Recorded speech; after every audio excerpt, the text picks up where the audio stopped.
Hello, everyone, and welcome to our webinar about how to navigate invoicing postponements in today's time. While we wait for more people to slowly join in, I'm going to give you a few tips on how today's session is going to go, introduce the speakers and the agenda. So before we start, there's going to be a Q&A session at the end, but please be free to send questions at any time. We're going to try our best to answer as many as we can at the end of the webinar.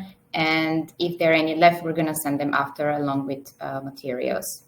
So today we have with us Ellen Cordrin from PwC. She's a global invoicing expert and lead in the Center of Excellence in PwC with overall projects in all over the world. And Rafał Trianowski, who is our analyst and invoicing expert at Comarch. He has vast experience in international projects as well. And I'm going to moderate today's session. My name is Katja, and I'm a business solution manager at Comarch. So what are we going to talk about today? We're going to be talking about a little bit few case studies from the world of invoicing and what is being postponed, why is it being postponed. Then we're going to dive into VIDA. And of course, at the end, we're going to try to give you a little bit of tips on these topics, on why things are changing and how you can handle that. And of course, the Q&A session.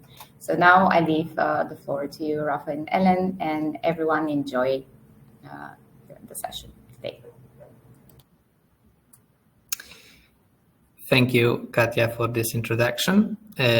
So today we are going to start with a quick case study on the most prominent postponements in the invoicing landscape, which I am sure, were all following closely, as they were initially scheduled for this year already. And discussing them, I am going to try to show you how different the approach can be. So I am going to start with a country where the dust already kind of settled a bit, and we are now slowly again approaching the time where it is getting heated from every taxpayer's perspective and also from our perspective of a service provider as well. And since we are talking about navigating postponements, for once, we're not going to focus on the details with schemes and flows, and I'm just going to take a look at the timelines first. In France, believe it or not, the continuous transaction control invoicing / e-reporting model was initially scheduled for 2023, when back in 2020, DGFiP submitted its report on e-invoicing in France to Parliament. There was indeed an idea to either start with a so-called Big Bang mandate for all taxpayers, or with a gradual rollout scheduled between 2023 and 2025. The idea to have a gradual rollout was certainly kept alive, but it was quickly clear that the 2023 deadline is simply unrealistic. And back at the time, we were often referring to the so-called COVID delays, as it was a very reasonable explanation for the many postponements, as governments were basically doing a lot to minder the burden for the economies, and an e-invoicing implementation certainly requires the involvement of a lot of resources. So it came as no surprise when it was announced that the go-live will be scheduled for July 2024 and continued up until January 2026, depending on the size of the companies. Which, as you can still see on the slide, it still does not match the timeline we have now, because then came the real problems. At some point, we probably all genuinely believe that the new go-live dates are feasible. However, we continued to wait very long for the essential parts of the documentation, which meant that as a service provider, we basically had to simulate some processes or simply make assumptions, which is all but perfect and certainly not comfortable for clients. Would rather test out the actual solution in the shape it will go live than simulate things and processes. At some point, it was simply not feasible anymore. And towards the end of the year, there were more and more, the end of the last year, there were more and more rumors that there will be a new date. And an amendment of the timeline was presented in October 2023, about 8 months before the scheduled go live, which by my experience from other countries is quite decent. As it happens, taxpayers basically wait till the last weeks, just casually panicking and waiting. And in the end, the time machine brought us back a couple of months, and apart from not getting any younger, we are back at the point where we again believe that this time the deadlines are indeed very much feasible, which of course makes planning a lot easier. And before we will ask the questions what the reason of the postponements are, I also would like to take a look at the much more recent case of Poland, as it shows a different approach. A different approach, but certainly not less complex. Despite the different models, just a reminder that in France we will have the so-called Y model, with a mix of a decentralized flow and a centralized flow, whereas in Poland we do have a classic centralized clearance exchange called CEF. Both solutions are super complex compared to most other countries. But again, also in Poland, plans and actions were taken quite early, and the initial timeline was also scheduled for 2023 for the mandate to start, with the difference that there was supposed to be a voluntary period at first, which was supposed to start in 2022, initially even in Q4 of 2021. So the big difference is between Poland and France that the Polish ministry actually went through with going live with the platform. At least within the voluntary phase, which probably was a great decision, as it quickly became obvious that there are plenty of flaws to be fixed in almost every aspect. Therefore, despite getting the derogation decision from the EU allowing for the introduction of the mandate as of January 2024, the Polish ministry settled for an implementation date similar to the one initially planned by the French. The go-live was scheduled and formally still is scheduled for July 2024. The problem, however, was that we all knew that there are plenty of adaptations which are waiting for implementations. In other words, the voluntary CEF system from 2022 was only in its first version. The actual adaptations were scheduled dangerously close to the go live, and the new ministry seems to have recognized the risk and ordered an audit of the work done. And as a result, we now have a decision that the mandate is postponed up until February 2026, with a slightly delayed rollout for smaller taxpayers. But of course, without stopping work on the adaptations of the system to its final shape. Essentially, there will be a second voluntary phase with the actual solution already in place. In this way, taxpayers are likely to be less reluctant to actually use the solution on voluntary basis, as the work won't have to be done twice. Therefore, in particular for multinational companies with limited resources, as implementations may overlap, an implementation of the changes in Poland might be moved to a more convenient time with the benefit of not having to wait for the final deadline and the possibility to avoid the implementations done in parallel.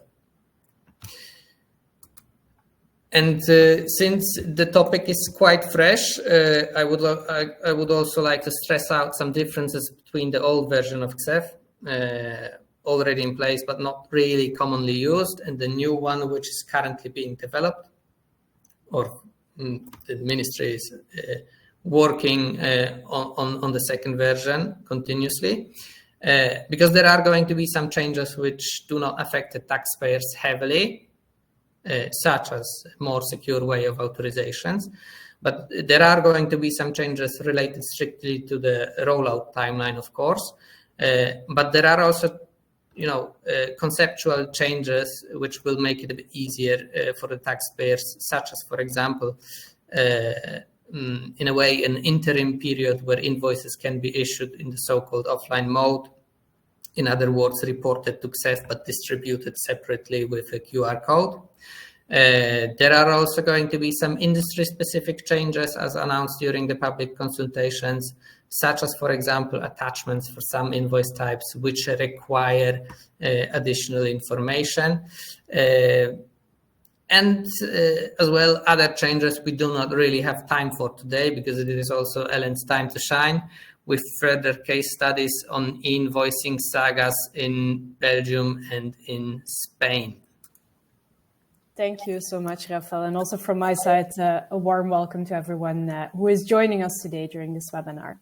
As Rafael mentioned, I will give you an update on 2 other countries that initially indicated they would go live with their B2B e-invoicing mandate already this year, but who have really postponed the implementation to a later timing. So maybe let's kick off with Belgium, which is, of course, a country very close to my heart, where it has been decided that going forward, the issuance and receipt of structured electronic invoices will be mandatory for most transactions that are invoiced by established Belgian VAT-registered taxpayers. A mouthful. There are some exceptions to that principle, where there is also an effect to non-established taxpayers who have a VAT registration in Belgium, but those cases are really minimum.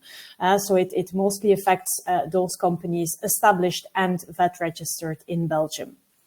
What will be implemented? So for Belgium, PEPL will become the default standard for exchanging those structured electronic invoices.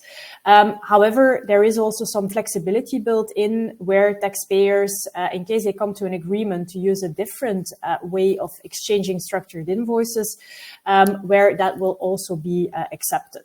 It's important to note the concept around structured electronic invoicing, though. So it will, even if you have the acceptance of your buyer to deviate from the PEPL standard, no longer be possible to send, for instance, PDF documents via email, because the format, the standard, will in any case be a structured electronic invoice. You see that the model that will be implemented, that will become the PEPL system, which is really pushed forward by Belgium to increase interoperability between suppliers and buyers. And for those of you who know the PEPL framework already, it's a system which is already quite widely used in a business-to-government setup, mostly in Europe, but also beyond Europe. It's popping up as a standard in other countries. We've seen that in Singapore, in Japan, and more recently also in Malaysia as a few examples. So you see that the PEPL network is really depending on so-called access point providers, service providers, who are able to make the connection between suppliers and buyers based on agreed upon procedures and standards. So in the PEPL network, the structured electronic invoices will be exchanged in a so-called PEPL BIS structured format via the PEPL network. You see in this picture that there is basically, contrary to what Rafael was mentioning for France and for Poland before, there is no link with a government system, meaning that in first instance at least, there will be no obligation to also exchange electronic invoice information with the government. However, and I'll come to that in a bit when I talk about VIDA, this point may change in the future, where I would say the model will be evolving to a model whereby there is also a reporting angle added on top of the exchange of electronic invoices, where also the government would receive either the full invoice information or a subset of what you are exchanging via the PEPL access point providers. But that's, let's say, future looking. Currently, what is on the table is, let's say, just the obligation to exchange structured electronic invoices. Talking about timings, I indicated initially the plan was to go live already this year with the mandate. That has changed. It has shifted. The mandate has been postponed to now kick off as from January 2026. However, this will be done in a Big Bang approach. So also contrary to what Rafael mentioned around France and Poland, Belgium will implement the invoicing mandate in one go, irrespective of the size of the company, certain thresholds that you're exceeding. No, it will affect everyone, big and small companies, both on sending electronic invoices, but also on receiving electronic invoices as from 1st of January 2026. So definitely something to keep on your radar.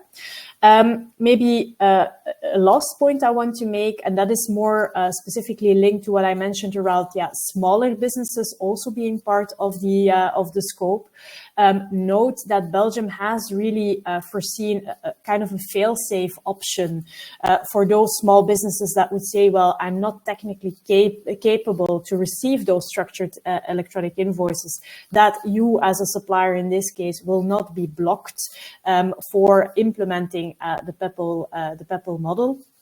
In this case, the Belgian government has put forward Hermes, which is really a system that allows the translation of structured electronic invoice documents into a PDF version that can be then ingested in the accounting system of smaller businesses as well.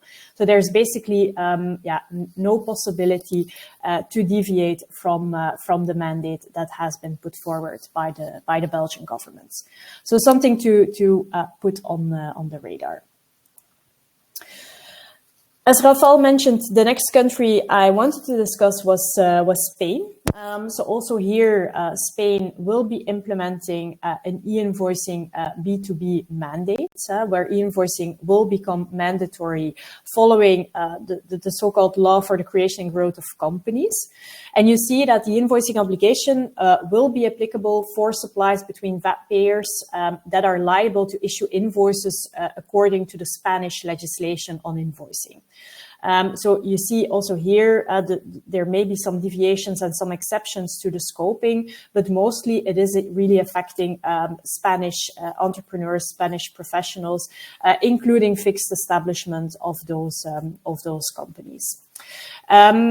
The timeline I will come to in a bit, but as I mentioned in the beginning, it has also shifted, where Spain also had the intention to already implement their model much sooner, already as from this year. They have really postponed the implementation thereof.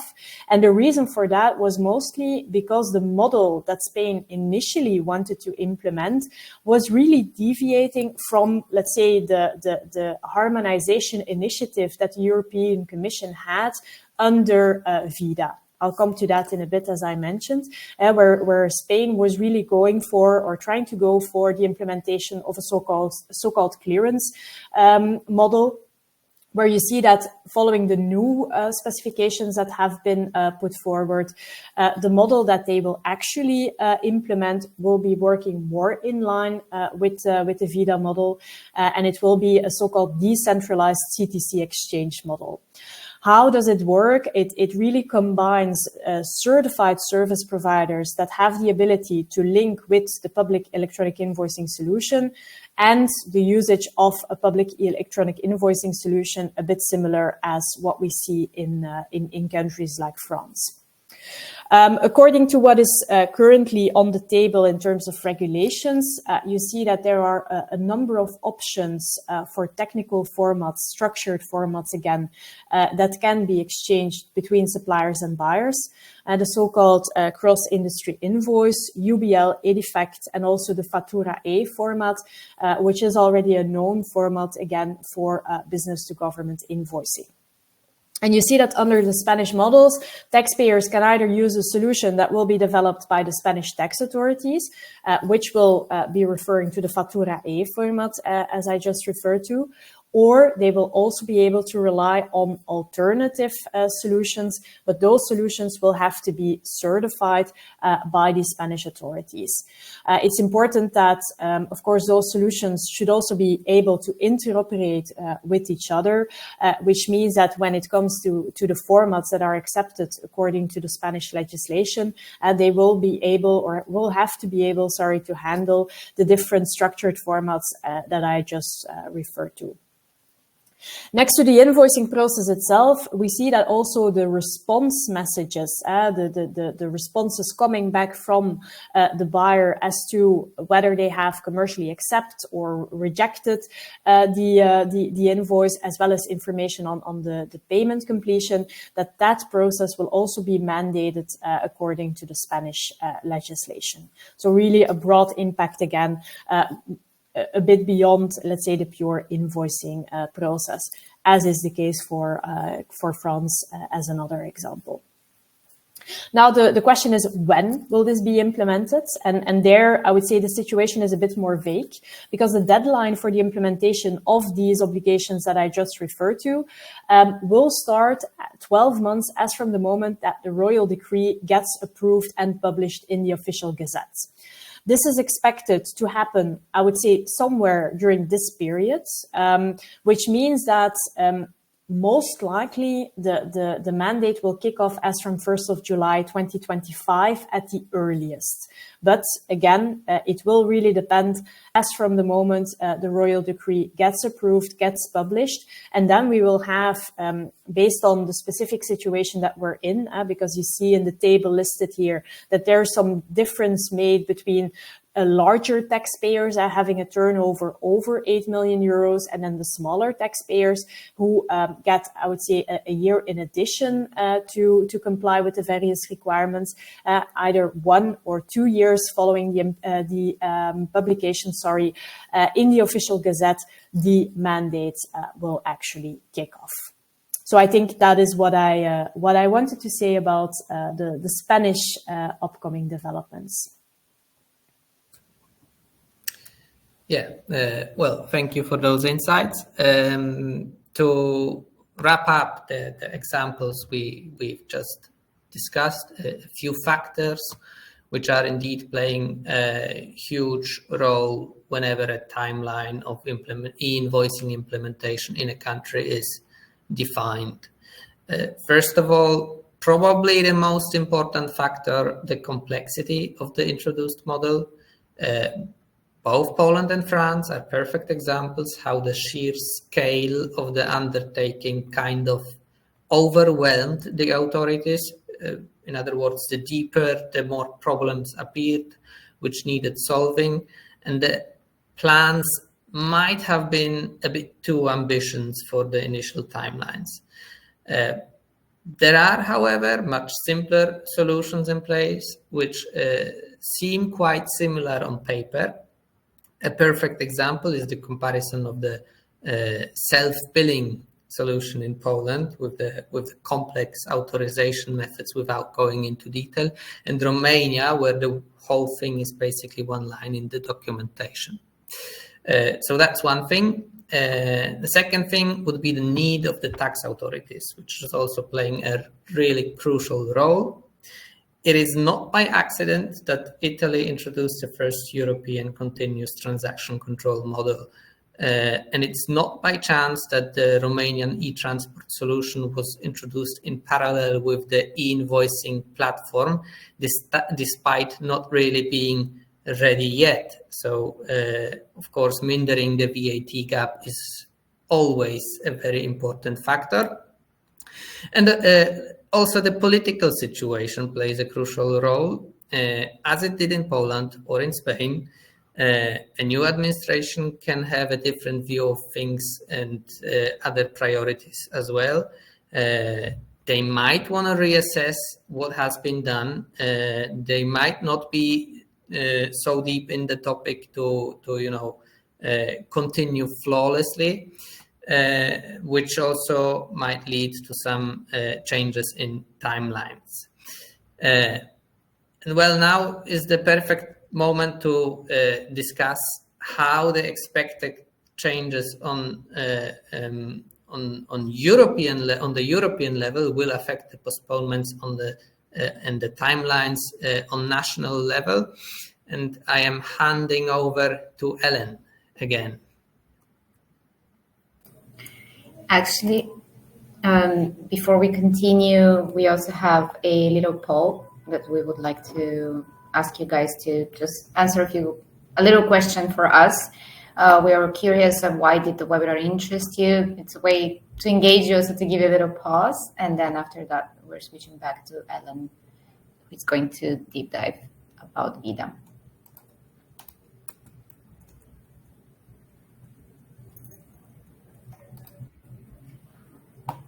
You guys are very active. Okay, thank you. I think we can go on. Ellen, the floor is yours again. Perfect. Thank you, Katja and Rafal. Okay, so indeed, as Rafal mentioned, of course, VIDA, which is the short for VAT in the digital age, will definitely have a big impact to what we see happening also on local country level. So what is VIDA? VIDA is a proposal that was issued already quite a long time ago, so on the 8th of December 2022, addressing a couple of topics.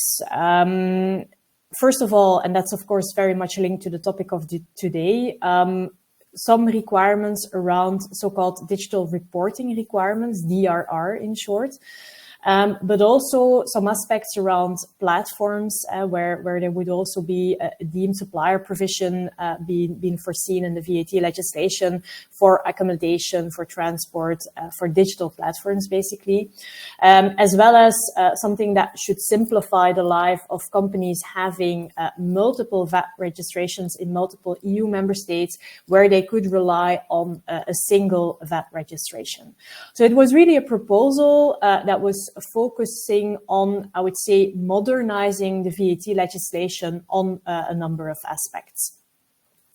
What was the driver specifically for DRR, so the digital reporting requirements? That was, of course, all of these country initiatives that the European Commission saw happening, which were not at all streamlined, where there was really a very fragmented regulatory framework, and where basically, the Commission was not really in the driving seat to create harmonized rules, harmonized specifications around how individual member states should behave to introduce either mandatory e-invoicing in their countries, real-time reporting obligations in their countries, or variations to both systems.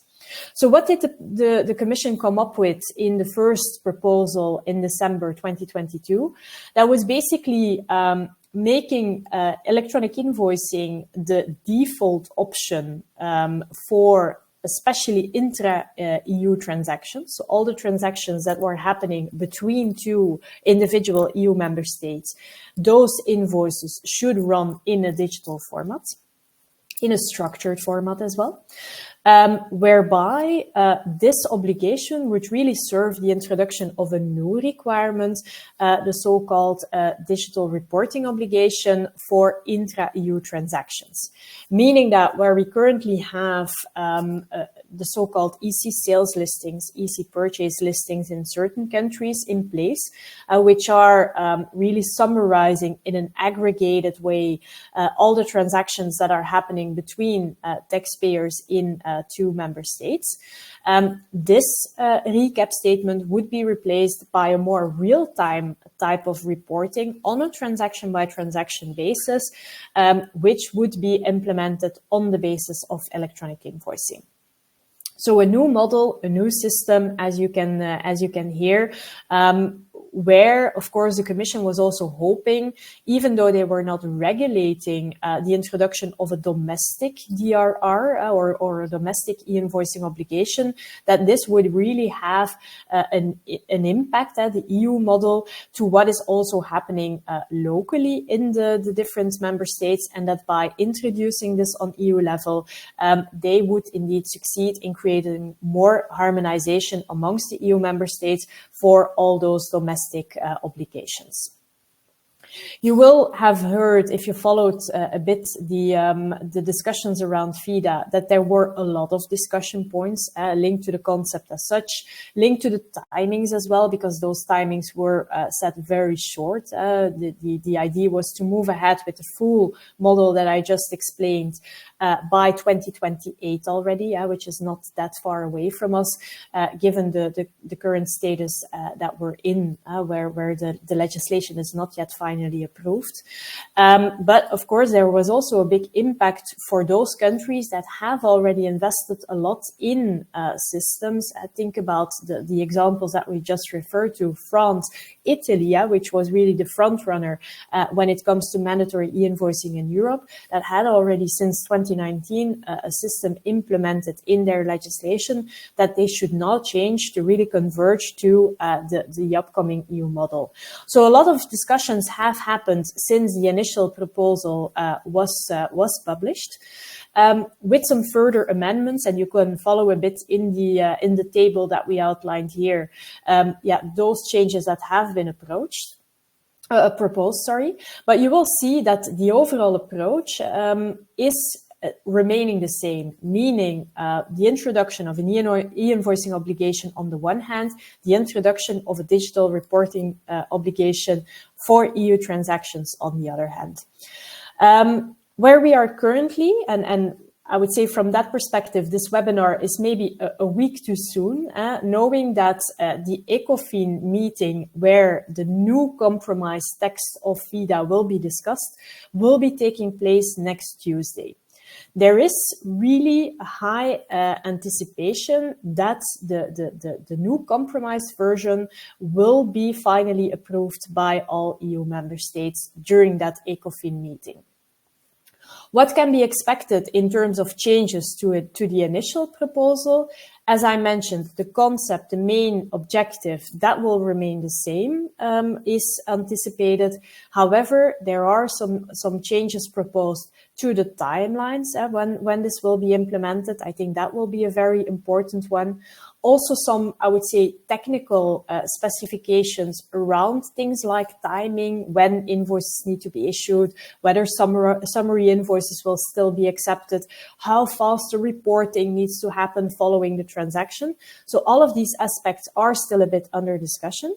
But I think what is also one of the crucial elements that will be part of the new compromise text, that is, of course, what will happen with those countries that have already invested, that have or are already live with their e-invoicing or real-time reporting system, how long they will be able to keep that model as is before really converging into the EU model that is now being put forward. So I would say, please follow what is happening with FIDA, because in any case, it explains some of the delays that we've seen, that we've already discussed during the first part of this webinar, and it will also absolutely have an impact to other countries in Europe that will indeed, I would say, move into a certain direction based on what will come out of the FIDA discussions. So maybe with that, Rafael, I think I can hand it back over to you. Yes, and before we start, we have a second poll because we were talking earlier about the why you're interested, and a lot of people actually were also saying that they are either planning or already implementing your reporting solution. So we're kind of curious to see in which regions you're planning to implement. And then we're gonna go to our last part of the presentation and jump to the Q&A. And thank you to everyone answering so actively the post. Okay, Rafael, the floor is yours. I did answer as well.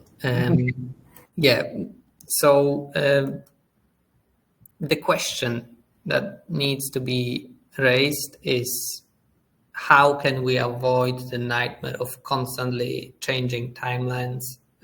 Or better to say, how can we make it smoother with the implementation? And first of all, it makes sense to estimate the most likely timeline. for example, with external partners that have more experience and can assess it better.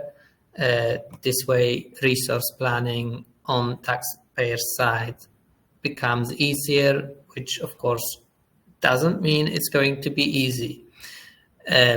We can also prepare some things in advance, estimate the workload, assess the system landscape, work on mappings much earlier to avoid, too much work being done at once whenever there is an overlapping implementation because of mandates starting at a similar time in multiple countries. We, of course, can use pilot programs such as in France or voluntary periods such as in Poland to our own advantage.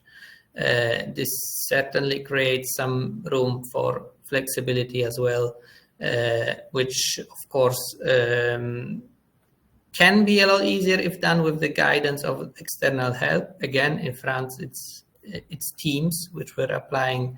It were teams which were applying for the pilot program, which was then cancelled but will be started again.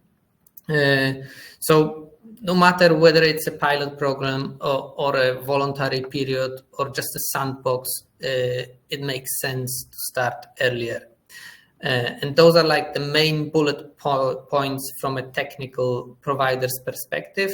But I'm sure Ellen will also have more to add from her perspective as well. Thanks, Rafael. Indeed, I think what you mentioned, what you summarized in terms of challenges, in terms of impact to businesses is very much what we also see and hear from our clients, where for a very long time, it made sense to deal with requirements around e-invoicing, around real-time reporting in an isolated, in a siloed manner.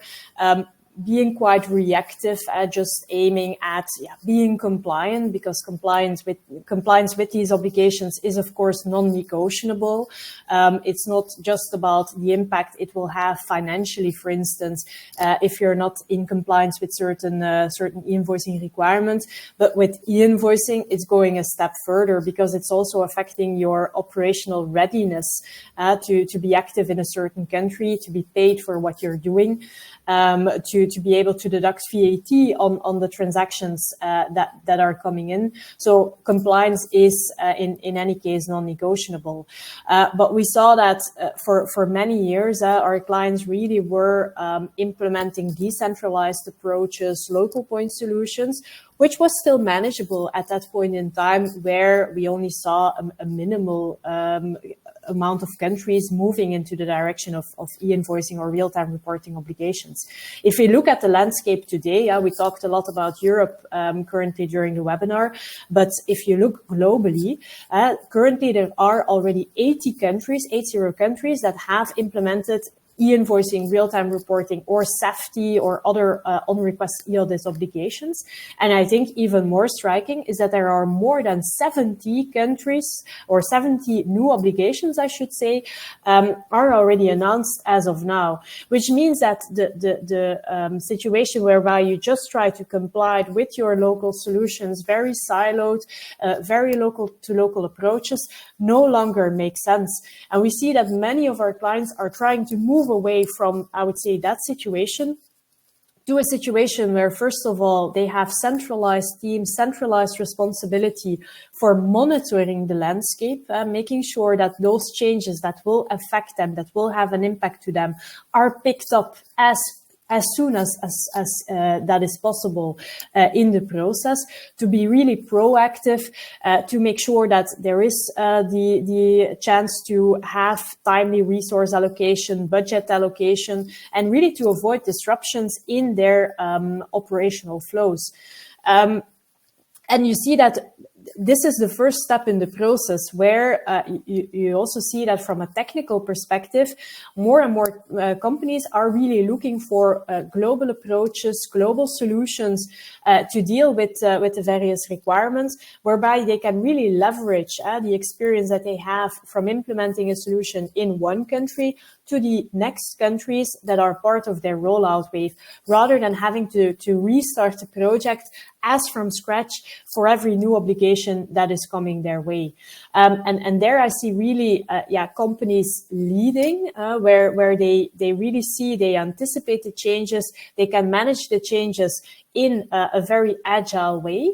But you see that, and that's a bit the carrot and the stick approach, whereby they see the obligation not just as something to comply with, but they handle these obligations in a way that helps them also to optimize their underlying processes, to rethink some of their existing processes, and to really integrate the solution that they're using in an optimal way as part of their wider system architecture.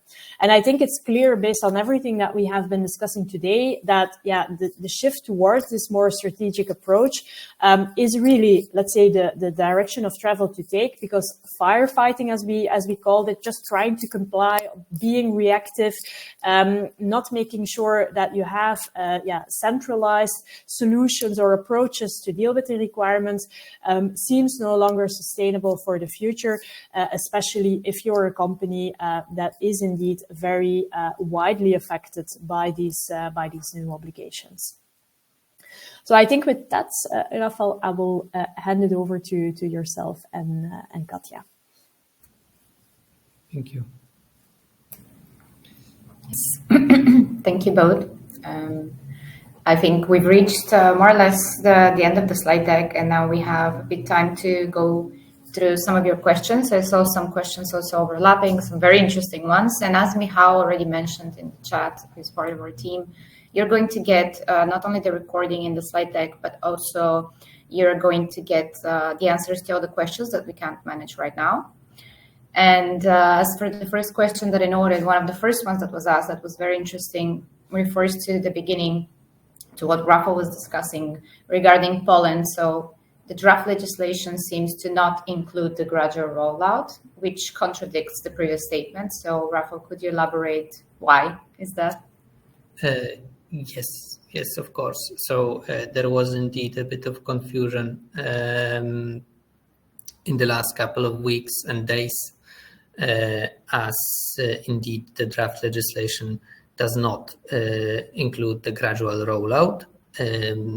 And the reason for that is that the Polish ministry had to act quickly, as the current VAT Act still says that the mandate will come into life this year. So the ministry basically had to avoid chaos, which is why they will change the legislation twice. First, just to push back the go live, and then for a second time with a let's say more specific timeline, and also additional changes added to the VAT Act, which were also announced during and after the public consultation, which took place in the beginning of the year. Okay, interesting. Thank you.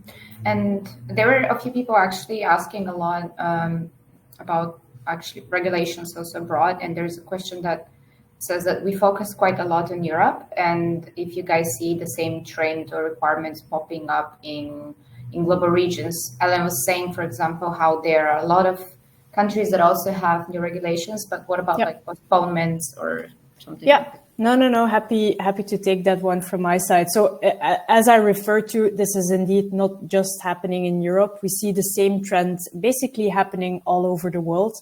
I think some regions, and I also saw some questions popping up around the impact on Asia Pacific level, where you see that indeed countries like Malaysia, for instance, are also with quite tight deadlines moving into an e-invoicing obligation as from August August of this year. So that's a very sharp deadline that they've put forward with, I would say, technical specifications linked to it only made available quite recently. So that is definitely a challenge for many businesses nowadays.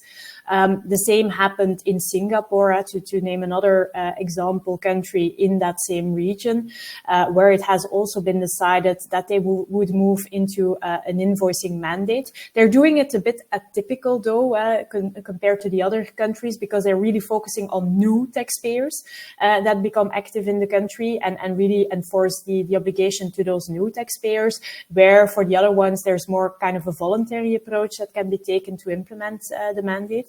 But definitely what is happening in Malaysia and Singapore will be inspirational for the wider APEC region. If I look at the African region, for instance, also there are a lot of new requirements being implemented, ranging from point of sale type of implementations, with a real-time connection to the government, e-invoicing mandates, real-time reporting obligations. So you see that, the African region is also catching up very, very good with the other regions worldwide, with a lot of new requirements that are being implemented, also typically with very tight timelines. And then if we move a bit, I would say to the US region, of course, the situation is a bit different for the US, knowing that no VAT or GST system is really implemented. It's based on a sales tax system. Hence, the driver for having compliant invoices is, I would say, less available there. However, we also see that in the US region, there are initiatives being taken to come to, I would say, a more workable interoperability model, a bit inspired with what is happening in Europe, for instance, with PEPL, where you see that the DBNA is also working very hard to really improve that interoperability between service providers also for the US market. So I think to the question, Katja, no, this is definitely not something that we're only seeing in Europe. It's very much a trend that we see happening globally. Thank you, Ellen. Very interesting. Yeah, in fact, Malaysia is a very hot topic, I think, for everyone right now. And I saw a lot of questions. So we'll make sure, guys, to send you the answers to all those. There is something else interesting. I noticed a lot of people are asking also about Germany, which we didn't really touch that much in depth. But everybody is asking is, what's the status? Are there any postponements expected? So maybe we could elaborate a little bit on that as well. Yeah, sure. Happy to do that. Well, in Germany, the deadline indeed seems to be quite tight, with the legislation being passed in the end of March and the deadline already starting in January 2025. But we do have an approach there which we do not have endured in other countries up until now, with the invoicing mandate being introduced by simply changing the invoice definition in the VAT Act. There is, however, no platform planned, and at least for now, maybe later for reporting purposes only. And there are, of course, plenty of exceptions during the interim period between 2025 and 2028, which make it quite unlikely the German government will push back the changes, as there is simply no need to do so. So no changes with regard to the timeline are, in my opinion, expected there. Yeah, maybe if I can add on that, Rafael, from my perspective, the requirements and the first deadline that will be implemented, 1st January 2025, as you mentioned, is of course the deadline that is mainly affecting the receipt of invoices, where you as a buyer will no longer be in the possibility to refuse a structured electronic invoice that is being issued in line with the so-called European norm for invoicing. There is, however, on the sending side, as from this point in time, not yet a mandate being implemented, that will be gradually implemented later on. So the first deadline of January 25 is on the receipt side of things. So that is, of course, also important to take into account when looking at the timeline. Okay, thank you. And another interesting, because I was checking the questions in the meantime, and a few people were asking how like there's some of the biggest challenges. What are these biggest challenges with all these e-requirement implementation for project, how we can optimize it? And I think it's interesting to answer this because as you guys are discussing, there are different regulations, different standards, different regions impacted. So I think for people, it would be interesting to answer what are multi-country project challenges and how clients can prepare for this. Yeah, maybe I can try to answer that one. It's a bit linked to, I would say, the changing approach that I also discussed previously with the summary slide at the end. I think in terms of steps that you can take as a company to really optimize the multi-country approach that I refer to is, first of all, and it may sound like an easy one, but it's not at all the case given those differences between the models, is creating really good visibility on what is coming your way, which changes will affect you, how will they affect your business.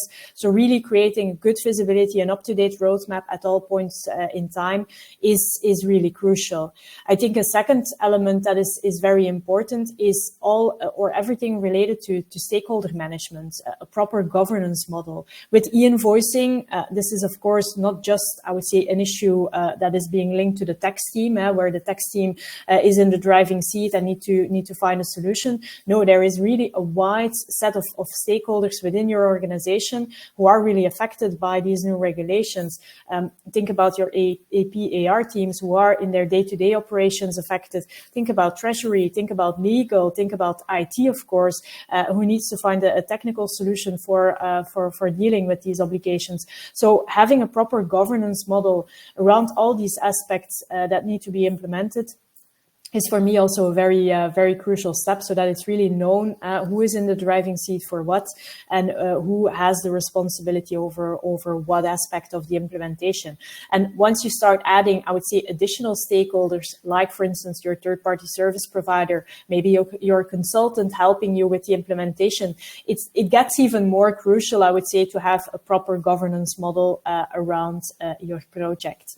And I think, following these two elements being in place, of course, having a proper e-readiness assessment, again, how and what will be the impact to your existing environment, to your data, for instance, because e-invoicing projects are really data projects from my perspective. Do you have qualitative data in your system? Do you have all the data that is necessary to comply with the invoicing obligation in your system? Where is it sitting? Is it in your ERP? Is it in a bolt-on system? Who takes ownership over the quality of the data? So that part is really important. And then, of course, also from a technical perspective, making a buy, build, outsource decision, who will be your technical solution provider to assist you with these requirements to then come to, I would say, a successful implementation of the project. And then I think the last element that I want to bring is of course, also making sure that you future-proof your process, because it's not just a one-off implementation and you're completely off the hook. No, changes keep on happening, as Rafael also mentioned, around scoping, technical amendments that are being introduced by governments. So also making sure that you capture those, that those are captured by your technical solution provider will, of course, be important in the post-go live phase. So that's, I would say, in a very nutshell, some aspects that I think are important to come to a successful implementation, Katja.